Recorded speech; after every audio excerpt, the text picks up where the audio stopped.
My name is Natalie Gray, and I'm 32 years old.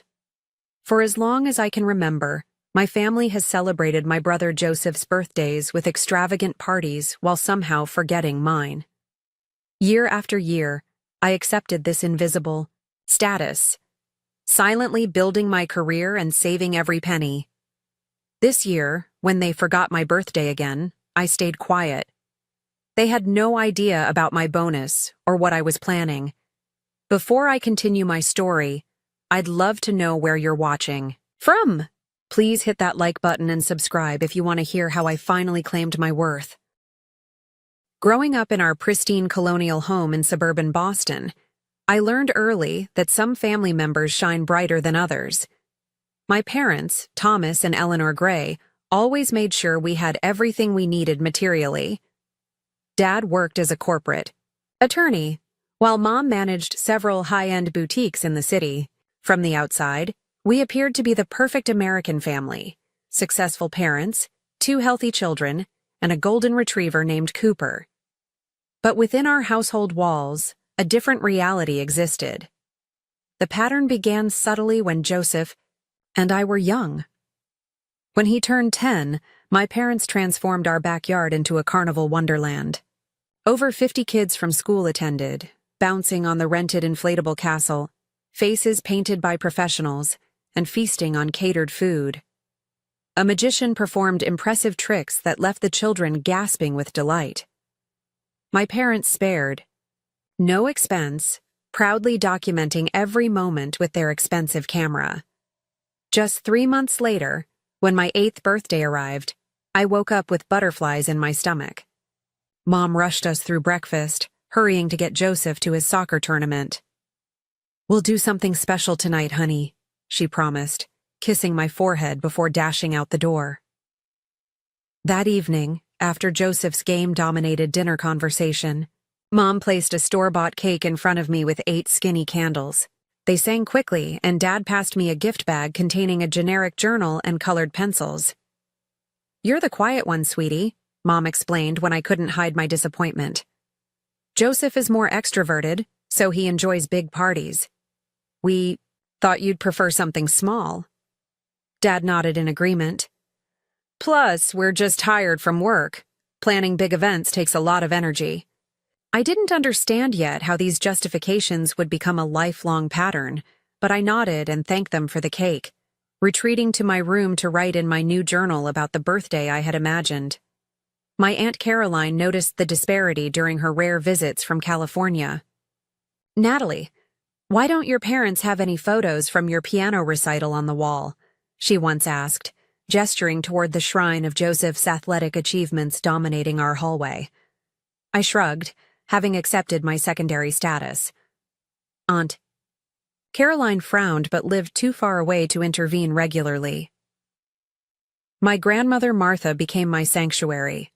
Living just 20 minutes away, she never forgot my birthday, always arriving with a thoughtfully chosen gift and a card filled with encouragement about my potential. "You have a special light, Natalie," she would whisper while hugging me. "Some people shine like fireworks, demanding attention. Others glow steadily like stars, guiding people home. Never dim your light for anyone." While Joseph brought home average grades that received effusive praise, my straight A's and academic awards sparked minimal interest. "That's nice, honey," Mom would say, barely glancing at my report card before turning back to her magazine.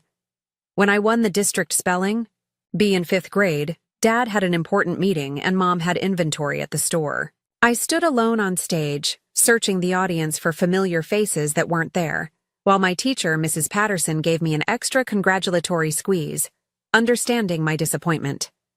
I developed what my childhood therapist later called an invisible child persona. I became exceptionally self-sufficient, completing homework without assistance, packing my own lunches, and solving problems independently. I learned that asking for attention or validation only highlighted its absence, so I stopped asking. In 4th grade, I befriended Olivia Marshall, whose vibrant family welcomed me warmly. Her parents attended every school event, celebrated achievements, large and small, and treated Olivia and her siblings with equal enthusiasm. Initially, I found their dynamics confusing. When Mrs. Marshall fussed over my science fair victory as if I were her own daughter, I nearly cried from the unfamiliar recognition. Olivia's home became my emotional refuge, a place where I felt seen. "Your family is different," Olivia observed after witnessing my 11th birthday, passing with just a hastily signed card from my parents, who were busy preparing for Joseph's upcoming basketball tournament. The simple acknowledgement of this truth felt revolutionary. I wasn't imagining the imbalance. It was real, and someone else could see it too. My 16th birthday fell on the same weekend as Joseph's regional soccer championship. The timing couldn't have been worse, or more predictable. That morning, I woke early, allowing myself a moment of hope that Sweet 16 might finally merit some special attention. I came downstairs to find my parents packing the car with coolers and folding chairs for the tournament. "Oh, Natalie, good morning," Mom said, checking her watch. "We need to leave in 20 minutes. Joseph needs to be there early for warm-up." Dad glanced up from loading the trunk. "There's cereal in the pantry. We'll grab dinner somewhere after the game."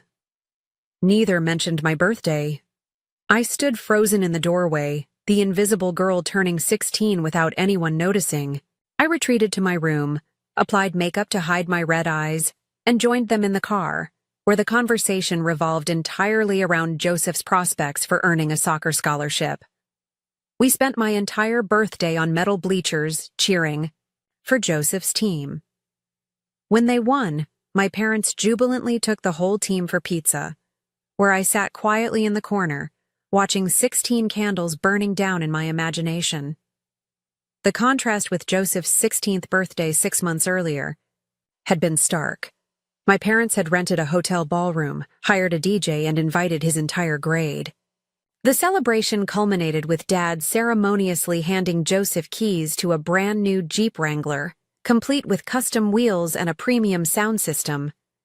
Joseph had stood speechless before whooping with joy, his friends clapping him on the back while my parents beamed with pride. Throughout high school, I channeled my hurt into academic excellence. While Joseph maintained C+ averages that our parents deemed good enough considering his athletic commitments, I maintained a perfect 4.0 GPA. I joined every academic club, won national writing competitions, and eventually became valedictorian. Each achievement felt like a quiet rebellion, a way of proving my worth to myself when my family couldn't see it. I also secured part-time jobs from the moment I turned 15, working at the local library and later at a coffee shop. Financial independence became my goal, as I recognized that self-sufficiency would be my escape route. Every paycheck went into a savings account I opened with grandmother Martha's help. Martha remained my emotional anchor, though her health began declining when I turned 17. Despite her arthritis making movement painful, she never missed important moments in my life. She attended debate championships and award ceremonies, her proud smile filling the parental void. When she couldn't drive, she took cabs or arranged rides with neighbors, determined to support me. "Your parents love you," she would insist during our private conversations in her small apartment filled with books and family photos. "They just don't understand you the way they understand Joseph. Some people can only see what's familiar to them." I wasn't convinced about their love, but I valued Martha's perspective. She helped me frame my family experience as a mismatch rather than rejection, which preserved my ability to function in their presence. When my college acceptance letter from Northwestern arrived with a substantial merit scholarship, I sprinted to Martha's apartment first. She cried happy tears, declaring it was exactly what I deserved. Later that evening, I showed my parents over dinner. "Northwestern? That's in Chicago, right?" Dad asked, frowning slightly. "That's pretty far away." Mom skimmed the letter. "A scholarship is helpful. College is so expensive these days." Neither congratulated me directly. The conversation quickly shifted to Joseph's upcoming campus visit to State University, where he'd received a partial athletic scholarship. My parents spent 30 minutes discussing which hotel they should book for the visit and whether they should take him shopping for dorm supplies while there. My acceptance packet sat unopened on the counter for weeks, eventually disappearing into a drawer. By contrast, when Joseph's acceptance arrived, my parents immediately framed it for display. In our living room, my college roommate Melissa Chen was the first person to openly express outrage at my family's treatment. After witnessing a phone call where my parents briefly acknowledged my Dean's List achievement before spending 20 minutes discussing Joseph's fraternity initiation, she confronted me. "Natalie, that's not normal. You know that, right?" Her directness startled me. My parents can be annoying and overbearing, but they'd never ignore my accomplishments while celebrating my brothers. Her words cracked something open inside me. For years, I'd normalized my family's behavior, accepting my invisible status as somehow deserved. Melissa's perspective offered a jarring new lens. Perhaps the problem wasn't my worthiness, but their inability to see beyond their golden child. "Have you ever talked to them about how this makes you feel?" she pressed. I shook my head, the thought terrifying. What would I even say? "Why don't you love me as much as Joseph?" Melissa squeezed my hand. "Maybe start with something specific, like your birthday." But the thought of confrontation paralyzed me. Instead, I threw myself into college life, building connections with professors who valued my intelligence and friends who celebrated my existence. For the first time, I began creating a world where I mattered centrally, not peripherally. After graduating summa cum laude with a double major in marketing and psychology, I landed an entry-level position at TechVision, a rapidly growing technology company in Boston. My graduation ceremony offered another stark contrast in family dynamics. While my parents attended, they arrived late, missed the honors recognition, and left immediately after to prepare for Joseph's graduation the following weekend. Joseph graduated with a respectable but unremarkable 3.1 GPA in business administration. My parents gifted him a fully paid trip to Europe as a graduation present, proudly showing me the itinerary when I visited home. My graduation gift had been a generic card with a $100 check inside. Rather than dwelling on the disparity, I channeled my energy into building my career. I arrived at work an hour early each morning, volunteered for challenging projects, and stayed late to ensure flawless execution.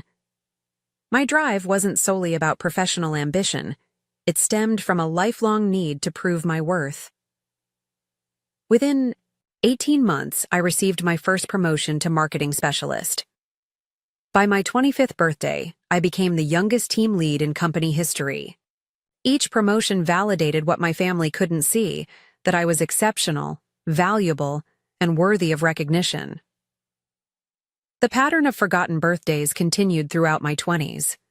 Each year, I would receive a last-minute text message or hastily purchased gift card, while Joseph's birthdays warranted family gatherings, expensive presents, and social media tributes. His 30th birthday exemplified this imbalance. My parents organized a week-long celebration in Hawaii for Joseph's 30th, inviting extended family and close friends. They rented a beachfront property, arranged private tours, and hosted a luau complete with professional photographers. My mother called me weekly with planning updates, never noticing the painful irony of involving me in elaborate preparations while my own birthdays passed with minimal acknowledgement. "You'll join us in Hawaii, right?"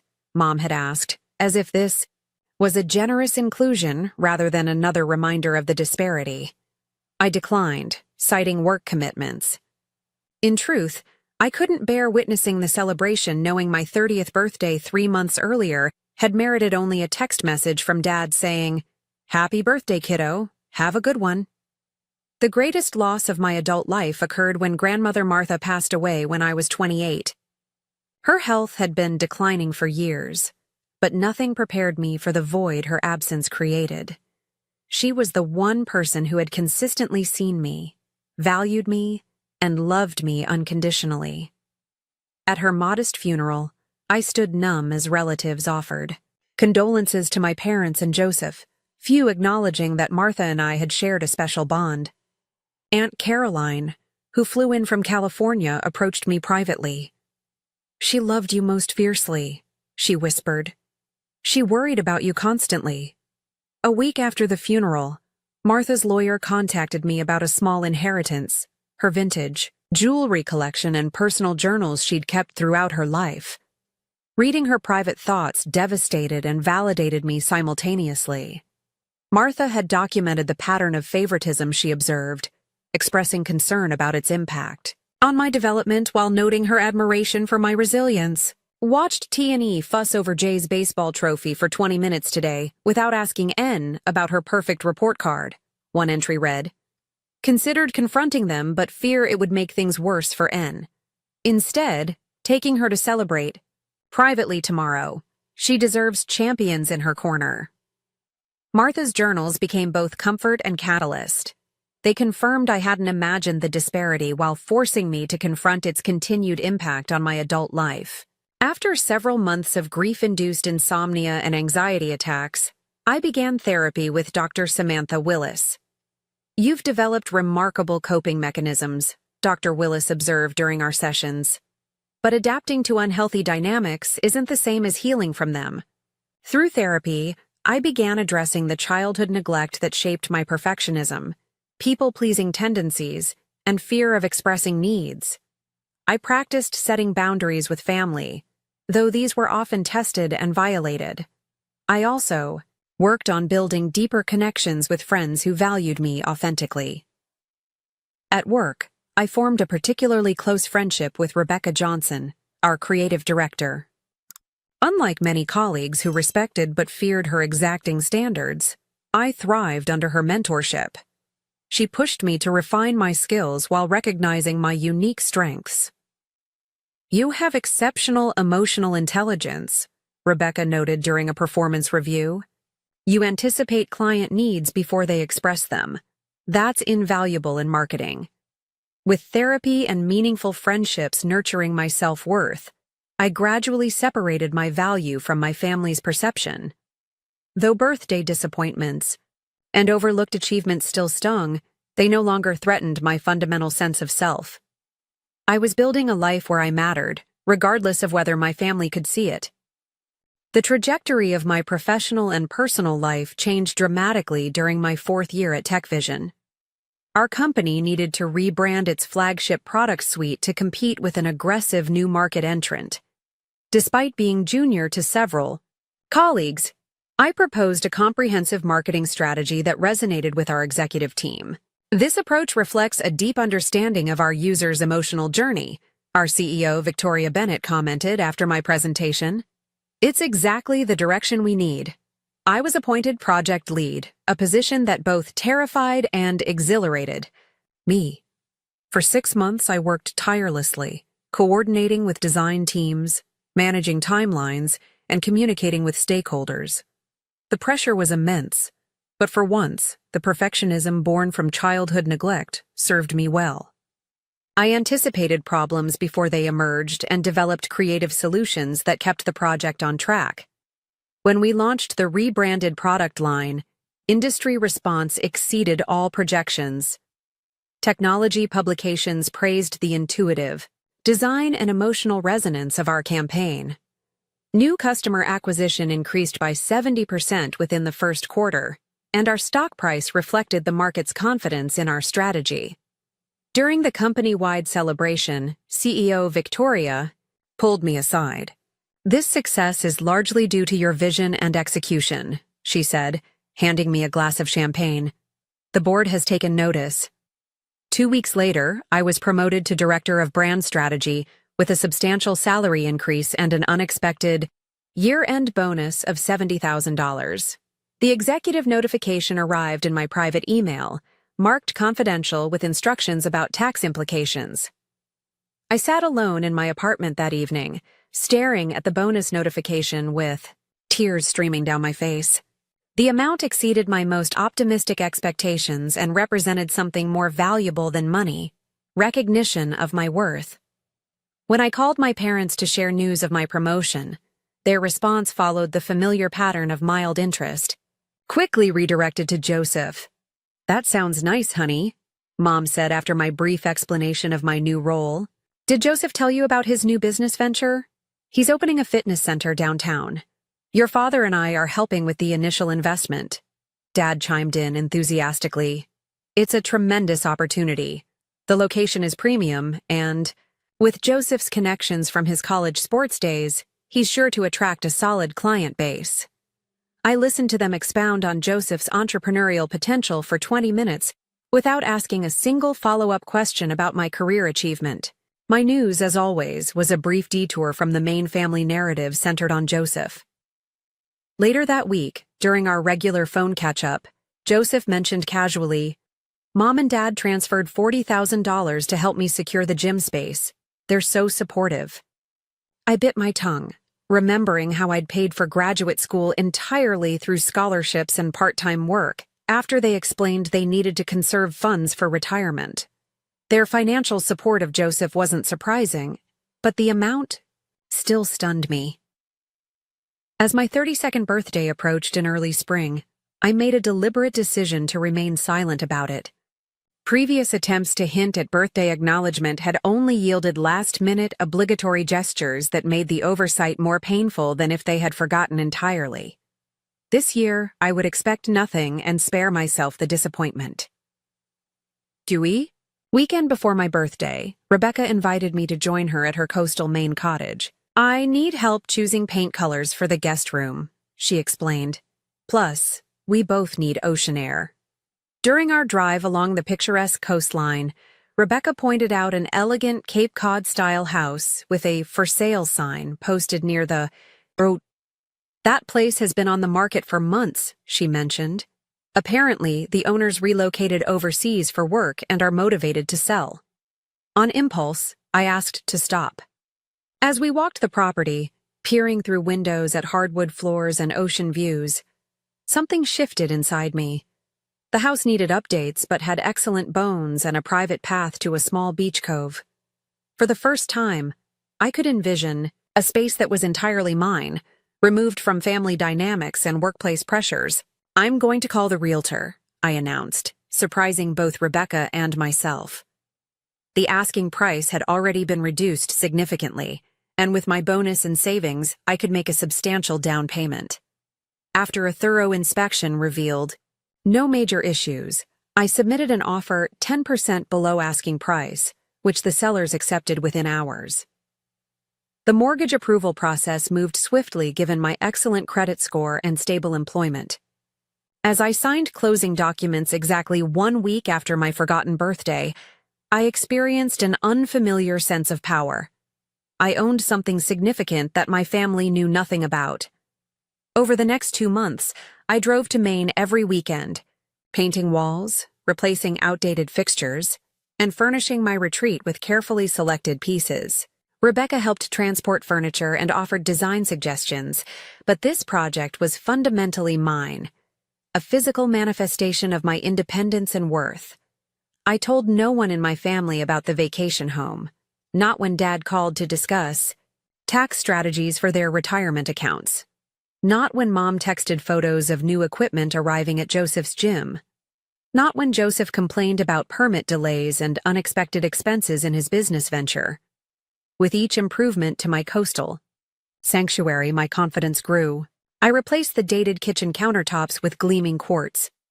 I installed bookshelves along the living room wall and filled them with novels I'd always wanted to read. I splurged on luxurious bedding for the master bedroom that faced the ocean. Each decision, made without seeking anyone's approval, felt revolutionary. As spring turned to early summer, my vacation home transformation neared completion. Standing on the back deck overlooking the Atlantic Ocean, watching gulls circle in the evening light, I felt a profound sense of alignment. This tangible achievement existed independently of my family's validation. It was mine alone. Bought, with money I had earned, transformed through my vision, and enjoyed on my terms. My 32nd birthday came and went without acknowledgement from my family. No calls, no texts, not even the generic social media post that many distant acquaintances managed to share. The complete oversight might have devastated me in the past, but this year I felt a curious sense of liberation. Their forgetfulness had become predictable, and I had stopped organizing my expectations around them. 3 days after my birthday, an elaborate digital invitation arrived in my email. Joseph was turning 34, and our parents had planned a surprise yacht party on Boston Harbor to celebrate. The invitation featured professional graphics, a catered menu from an exclusive restaurant, and instructions about parking at the marina. Please arrive by 6:30 p.m. to surprise Joseph when he boards at 7 p.m., the invitation concluded. Gifts optional but welcome. We've created a registry at Premium Fitness Supplies for those wanting suggestions. I confirmed my attendance with a brief reply, offering to bring wine. Mom responded immediately with specific preferences for Joseph's favorite Cabernet. In the days leading up to Joseph's celebration, I finalized the last touches on my vacation home. I hung artwork, positioned outdoor furniture on the deck, and planted flowering shrubs along the front walkway. The transformation was complete, from dated property to personally meaningful sanctuary. On the morning of Joseph's party, I made a spontaneous decision. I would finally share my achievement, not through awkward family conversation where it might be minimized, but on my own terms through social media. I spent 2 hours taking perfect photos of each room, capturing ocean views from windows, and creating a video tour that showcased the property's features. I wrote and rewrote my post several times, finally settling on wording that felt authentic, without being confrontational. Excited to finally share my secret project of the past few months, I purchased this coastal Maine vacation home and have been renovating it weekends. Thankful for my career that made this possible, and looking forward to sunrise coffee on this deck for years to come. First-time homeowner. Coastal living. Dream come true, I scheduled the post for 7:15 p.m., exactly when Joseph's surprise party would be in full swing. Then I dressed carefully for the evening in a navy blue cocktail dress, applied subtle makeup, and drove to the marina, arriving precisely at 6:30 p.m. The yacht was elaborately decorated with string lights, floral arrangements, and congratulatory banners. About 40 guests mingled on deck, mostly Joseph's friends and business associates, plus a few family members. My parents bustled around, checking details with the caterers and bartenders, completely in their element as hosts. "Natalie, you're here," Mom acknowledged briefly. "The wine can go at the bar station. Joseph just texted that he's running late, but he should arrive by 7:15. At 7:10, a commotion near the gangway indicated Joseph's arrival. Everyone gathered to shout, "Surprise!" as he boarded, appearing appropriately shocked and delighted. My parents hugged him effusively, champagne was distributed, and Dad made a tearful toast about how proud they were of their son's accomplishments and character. At precisely 7:15, I felt my phone begin vibrating continuously in my clutch bag. As congratulatory notifications flooded in from friends and colleagues responding to my vacation home post, I excused myself to a quiet corner of the deck. My post was garnering attention far beyond my expectations. Friends from college, colleagues from work, and even casual acquaintances were commenting with enthusiasm and support. "This is incredible, Natalie. So happy for you. What a gorgeous place. You deserve this success. That view is to die for. When can I visit?" As I scrolled through responses, my cousin Stephanie approached, phone in hand. "Natalie, is this real? You bought a house in Maine? It's stunning." Her voice carried across the deck, catching the attention of nearby guests. Several people gathered around as Stephanie showed them photos from my post. Their exclamations drew more attention, creating a ripple effect through the party. Within minutes, my phone rang. My mother calling despite standing 30 feet away across the deck. I let it go to voicemail. She called again immediately. Again I declined. Then text messages began appearing. "What is this house everyone is talking about? When did this happen? Why would you post this during Joseph's party? Call me immediately." I tucked my phone away and maintained polite conversation with guests who approached with questions about my vacation home. I answered truthfully, but without elaboration, redirecting conversation back to Joseph's celebration when possible. 20 minutes later, Joseph himself appeared at my elbow, his expression a mixture of confusion and irritation. "Mom and Dad are freaking out about some house you bought? What's going on?" "I purchased a vacation home in Maine," I replied calmly. "I've been renovating it for the past 2 months." "And you posted about it tonight? During my party?" His tone carried the familiar entitled indignation I'd heard throughout our childhood, when anything threatened to shift attention from him. "I completed the renovations yesterday and wanted to share my achievement," I said simply. "Your party looks wonderful. The caterers did an amazing job with the seafood display." Joseph stared at me, unused to this calm assertion rather than my usual acquiescence. Before he could respond, Dad approached, his face flushed with anger, partially masked for the public setting. "Natalie, we need to speak privately," he insisted, gesturing toward the yacht's interior cabin. "I'm enjoying the party right now," I declined smoothly. "We can talk another time." Mom joined him, her voice tight. "How could you do this tonight? You've completely taken over Joseph's special evening. Everyone is talking about your house instead of celebrating him." The irony of her distress over divided attention was not lost on me. For a moment, I considered apologizing to keep peace, falling back into my lifelong pattern. Instead, I replied quietly, "I'm sorry you feel that way. It wasn't my intention to disrupt anything. I'm simply sharing good news from my life."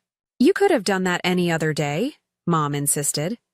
"Yes," I agreed, meeting her gaze steadily. "There are 364 other days, including my birthday last week." Her expression faltered briefly before hardening again. "That's what this is about? Some petty revenge because we were busy and missed your birthday?" "No," I replied truthfully. "This is about me celebrating my achievement on my own terms." Throughout the remainder of the evening, my phone continued buzzing with notifications. My post had spread beyond my immediate circle to extended family members. Aunt Caroline sent an exuberant message. "Martha would be bursting with pride. Can't wait to visit your beautiful home. You've worked so hard for this."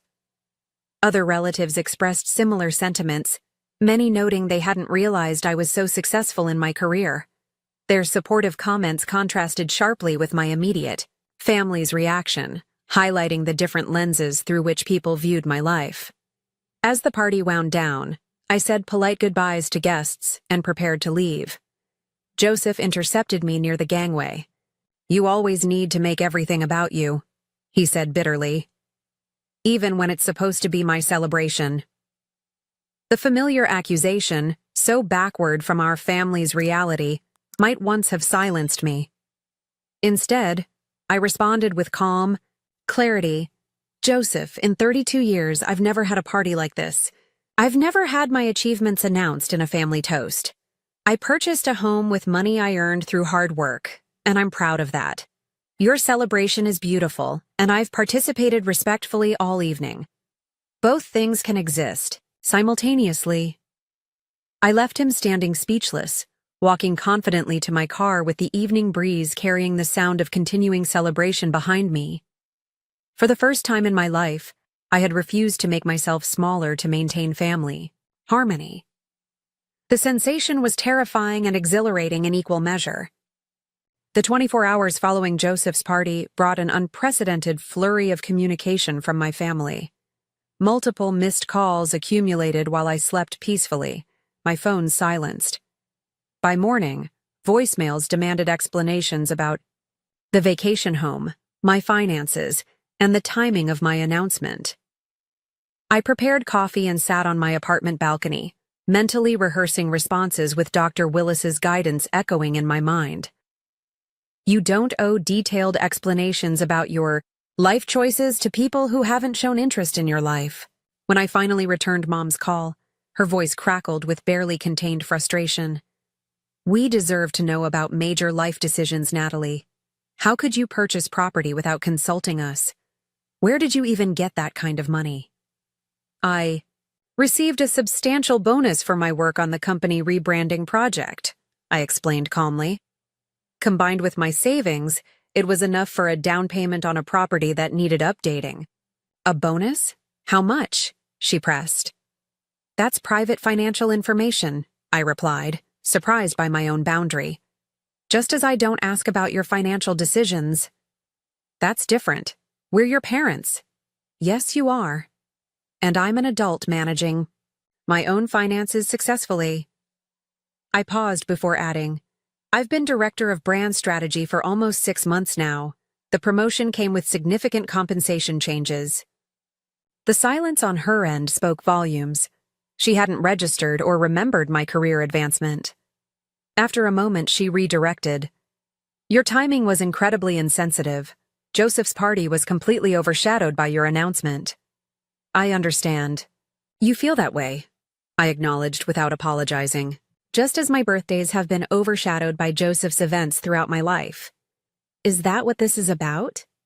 Birthdays? Her dismissive tone triggered a lifetime of minimized feelings. It's about a pattern, I said quietly.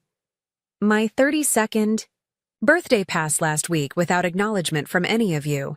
Not a call, not a text, not even a social media comment. 3 days later, I received an elaborate invitation to Joseph's celebration with specific instructions about arrival times and gift preferences. We've been busy with Joseph's business launch, she defended. And you know you're not as expressive about these things as Joseph. You've always been more independent. I was independent because I had to be, I replied, my voice steady despite my racing heart. Not because I wanted to be invisible. Dad called next, his approach more directly confrontational. Your mother is very upset. What were you thinking?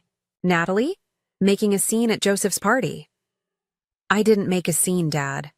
I shared personal news on my social media. The fact that people found it interesting isn't something I could control. You deliberately timed it during his party, he accused. For the first time, I didn't deflect or accommodate. Yes, I did. After 32 years of watching Joseph receive celebratory attention while my accomplishments go unnoticed, I chose to share my news on my own terms. That's ridiculous, he sputtered. We've always supported both of you equally. The absurdity of his statement liberated me from concern about his reaction. Dad, can you name the last achievement of mine that you celebrated? My promotion? My industry award? My graduate degree? His lengthy silence confirmed what I already knew.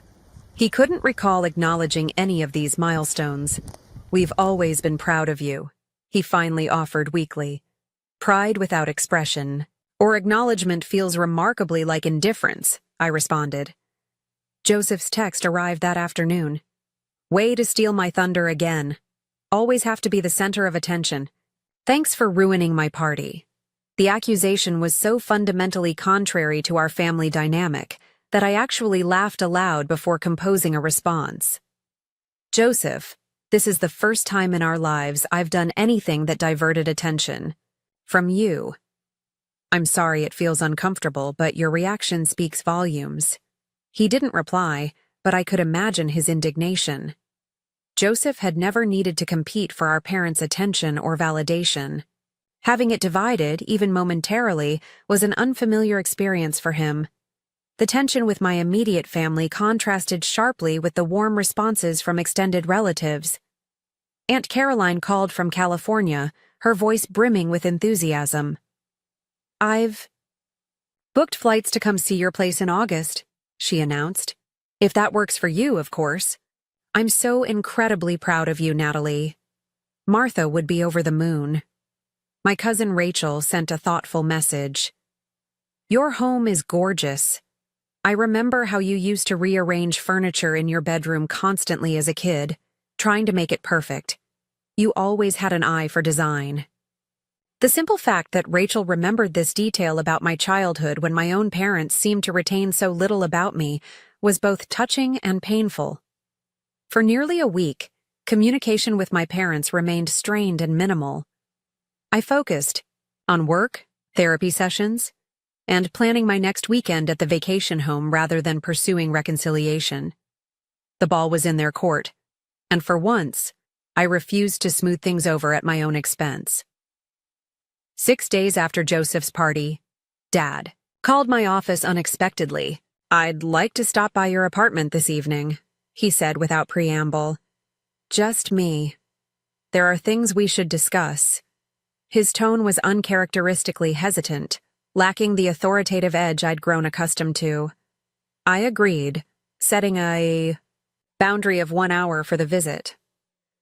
When Dad arrived, he seemed diminished somehow, less certain than the father who had always presented unwavering opinions about everything from politics to pasta preparation.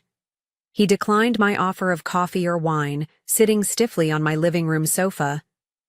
"I've been thinking about what you said," he began after an awkward silence. "About us not acknowledging your achievements." I waited, giving him space to continue without rescuing him from the discomfort.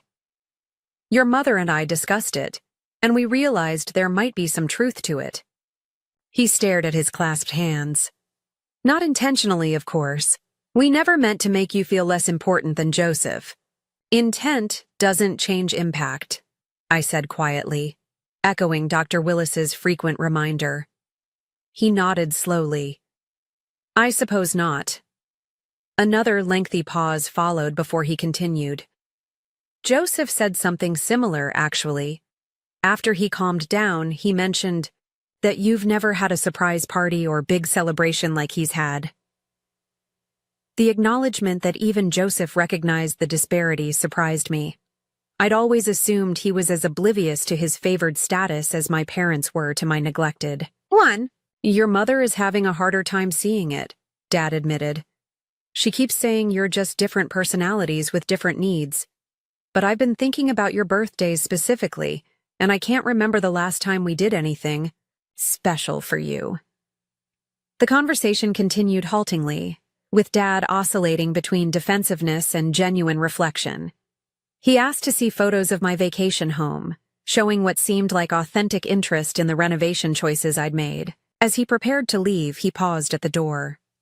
"I can't promise things will change overnight," he said, "but I'd like to try to do better." It wasn't an explicit apology, but from my emotionally restrained father, it represented significant movement. Joseph texted the following day. "I shouldn't have reacted like I did at the party. Congrats on the house. It looks really nice." His message lacked depth, but acknowledged his overreaction, which was more than I'd expected. I responded simply thanking him and offering an open invitation to visit my coastal property someday. Mom remained the most resistant to examining family patterns.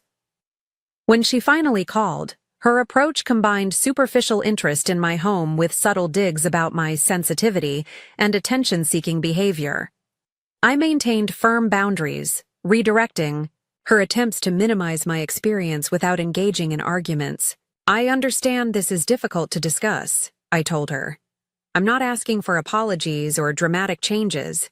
I'm simply no longer pretending that the imbalance doesn't exist or that it hasn't affected me." After several tense exchanges over the following weeks, I extended an invitation that surprised even me. "I'm hosting a small housewarming at my vacation home next month. I'd like all of you to come if you're willing." The invitation represented both boundary and olive branch, welcoming them into my space on my terms. Their acceptance would require acknowledging my achievement, rather than diminishing it. Their behavior there would determine the nature of our relationship moving forward. Dad accepted immediately.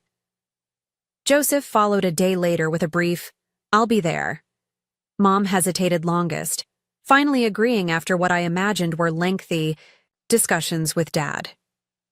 As I prepared for their visit, arranging guest rooms and planning meals, I felt a curious blend of anxiety and empowerment. For the first time, I would welcome my family into a space that represented my success, my taste, and my independence. Whether they could truly see me there remained to be seen, but I was no longer waiting for their validation to recognize my own worth. The morning my family was scheduled to arrive at my vacation home dawned with perfect Maine summer weather.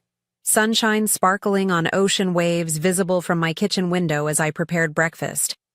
I moved through the rooms making final adjustments, fluffing pillows, arranging fresh flowers, and setting out guest towels with a care that reflected both pride and lingering anxiety. When their car pulled into the gravel driveway at noon, I stepped onto the front porch, watching them emerge and take in the property with varying expressions. Dad looked genuinely impressed. Joseph seemed surprised by the home's size and setting, while Mom maintained a carefully neutral expression, neither admiring nor critical. "The drive was longer than I expected," Mom commented by way of greeting. "The GPS took us on some very narrow roads. There's a more direct route I'll show you before you leave," I replied, refusing to let the subtle complaint set the tone. "Welcome to my home. I'd love to give you a tour." Leading them through the rooms I'd carefully renovated, I pointed out original features I'd preserved and updates I'd selected. Dad asked thoughtful questions about the restoration process. Joseph commented approvingly on the entertainment system. Mom remained largely silent until we reached the kitchen with its newly installed quartz countertops and stainless appliances.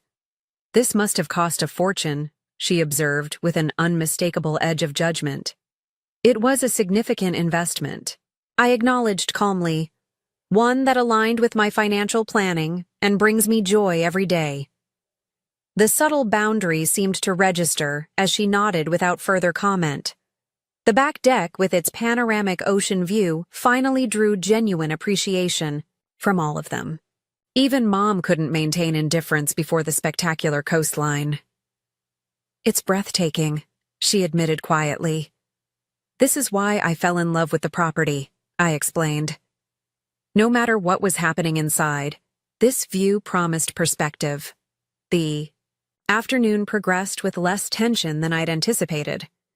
We walked the private path to the small beach cove, collected shells, and returned for drinks on the deck. The neutral territory seemed to allow for conversation that avoided old patterns. Joseph talked about his gym without my parents excessively praising every detail.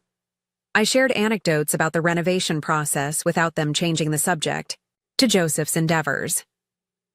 For dinner, I prepared a housewarming meal that showcased my developing culinary skills, another aspect of my life they knew little about. As we ate at the dining table overlooking the sunset-gilded water, something shifted subtly in our family dynamic. After dessert, Dad cleared his throat awkwardly. "I want to say something," he began, glancing at Mom, who pressed her lips together but nodded slightly. "Natalie, seeing this place, what you've accomplished here, it's remarkable.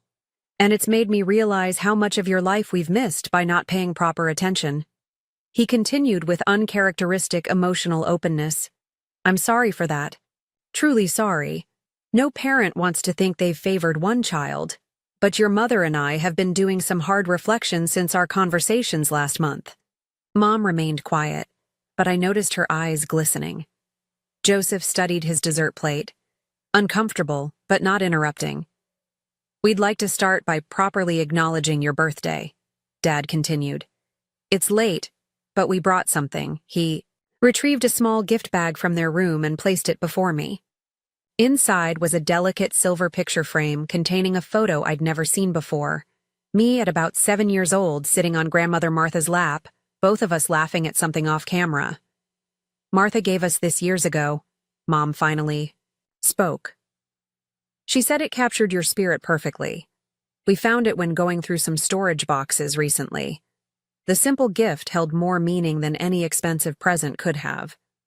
It acknowledged both my bond with Martha and my parents' growing recognition of what they had overlooked. I thanked them sincerely, placing the frame on my mantel where it belonged. Later that evening, Joseph joined me on the deck while our parents prepared for bed. "I never realized," he said after a long silence, staring out at the moonlit water, "how different things were for us growing up. I just assumed you preferred being quiet and independent." "Parts of my personality are naturally more reserved," I acknowledged, "but much of my independence was survival, not preference." He nodded slowly. I'm trying to understand. It's weird looking back and seeing everything differently. He hesitated before adding, I'm sorry if I contributed to it. I was just soaking up what they gave without questioning why you weren't getting the same. His apology wasn't perfect, but it was genuine. For the first time, I felt Joseph seeing me as a person with experiences valid in their own right, not merely as an extension of his story. The weekend visit wasn't a magical transformation of our family dynamics. Mom still occasionally made comments that minimized my experiences. Dad sometimes fell into old patterns of excessive interest in Joseph's activities. But something fundamental had shifted. I had claimed my value apart from their recognition, and paradoxically, that had begun to change how they saw me. On their final morning, Mom approached me in the kitchen while I prepared coffee. This place suits you, she said simply. I can see why you love it. Coming from her, this straightforward acknowledgement of my choice without criticism felt monumental. I thanked her, and we stood in comfortable silence watching early light play across the water. In the weeks following their visit, our communication patterns evolved gradually. Dad called regularly, showing interest in my work projects. Joseph occasionally texted about neutral topics without parental prompting. Mom remained the most resistant to change but made small efforts, sending an article about coastal gardening, asking about my weekend plans without comparing them to Joseph's activities. When my half-birthday approached in September, I received a surprising group text from all three of them. Planning ahead for your 33rd birthday next March. Please save the date. Details to follow. The simple acknowledgement represented progress, though I no longer measured my worth by their recognition. The deepest healing had come not from their changing behavior, but from my changing relationship with myself. In therapy with Dr. Willis, I explored the complex emotions surrounding this family evolution. Complete transformation rarely happens, she reminded me. What matters is whether the change creates enough safety and recognition for a relationship that adds to your life rather than diminishes it. I continued building my independent life centered on authentic connections. I mentored junior colleagues who, like my younger self, needed validation of their unique contributions. I volunteered with a community program supporting teenagers from homes where they felt unseen. Each opportunity to help others claim their value healed some part of my own childhood wounds. My vacation home became both sanctuary and symbol of my journey, a tangible reminder that I could create beauty and meaning independently. Some weekends, I hosted friends, filling the rooms with laughter and conversation. Other times I retreated there alone, watching storms roll across the Atlantic, finding peace in solitude that was chosen rather than imposed. The most profound lesson emerged gradually. True self-worth can't be granted by others or taken away by their inattention. While parental recognition matters deeply, especially to a child, adult healing comes from recognizing our own light, exactly as Grandmother Martha had tried to teach me years earlier. I no longer needed my family to acknowledge my birthdays, celebrate my achievements, or validate my choices to know my own value. Their growing ability to see me more clearly was welcome, but not essential to my wholeness. This quiet liberation allowed me to engage with them from a place of choice rather than need, transforming our relationship into something imperfect but increasingly authentic. Have you ever felt invisible in your own family? Perhaps you recognize parts of this journey in your own life. I'd love to hear your stories in the comments below. If this resonated with you, please like and subscribe to connect with others on similar paths. Remember that your worth exists, independently of others' ability to recognize it. Thank you for listening, and may you find the courage to claim your own value, whether others see it or not.